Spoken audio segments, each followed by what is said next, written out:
আল্লাহ মহান। সাক্ষ্য দেওয়া হচ্ছে, সাক্ষ্য দিচ্ছি যে আল্লাহ ছাড়া কোন উপাস্য নেই, কারো পূজা করা যাবে না, কারো সামনে মাথা নত করা যাবে না, একমাত্র প্রতিপালকের সামনে মাথা নত করতে হবে। আমি সাক্ষ্য দিচ্ছি। আবার সাক্ষ্য দেওয়া হচ্ছে নবী মুহাম্মদ সাল্লাল্লাহু আলাইহি ওয়াসাল্লামের ব্যাপারে। তারপর বলা হচ্ছে হাইয়া আলাস সালাহ, এসো মাথা নত করার জন্য, এসো মাথা নত করার জন্য। হাইয়া আলাস সালাহ, হাইয়া আলাস সালাহ।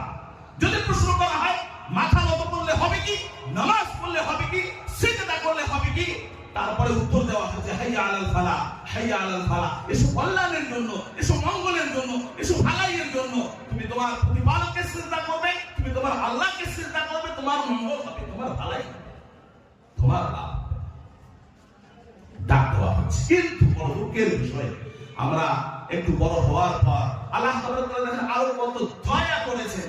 একটু বড় হলাম, বড় হওয়ার পর 7 বছর বয়স যখন হলো, বলা হয়েছে তাকে কোরআন শিক্ষা দাও। কোরআন হাতে তুলে দিলেন গাইড বুক হিসাবে। গাইড বুক, এই রাস্তা যত পথ তত মত, কত যে রাস্তা দুনিয়াতে, কোন রাস্তায় চলবো। দেখেন আমার প্রভু, আমার প্রতিপালক কি না দয়াটা করেছেন, আমার হাতে গাইড বুক তুলে দিয়েছেন কোরআনে কারীম। এই কোরআনে কারীমের মধ্যে প্রথম যে শব্দটা অবতীর্ণ হয়েছে, ইকরা বিসমি রাব্বিকাল্লাযী খালাক, বর্তমান প্রতিপালকের নামে যিনি তোমাকে সৃষ্টি করেছেন, যিনি তোমাকে সৃষ্টি করেছেন। প্রথম আয়াত কোরআনে কারীমে। আবার এই কোরআনে কারীম যখন আমরা শুরু করি, পৃষ্ঠা উল্টালে প্রথম যে শব্দটা সূরা ফাতিহা, আলহামদুলিল্লাহি রাব্বিল আলামিন। সমস্ত প্রশংসা ওই প্রতিপালকের, যিনি বহুমাত্রিক জগতের প্রতিপালক।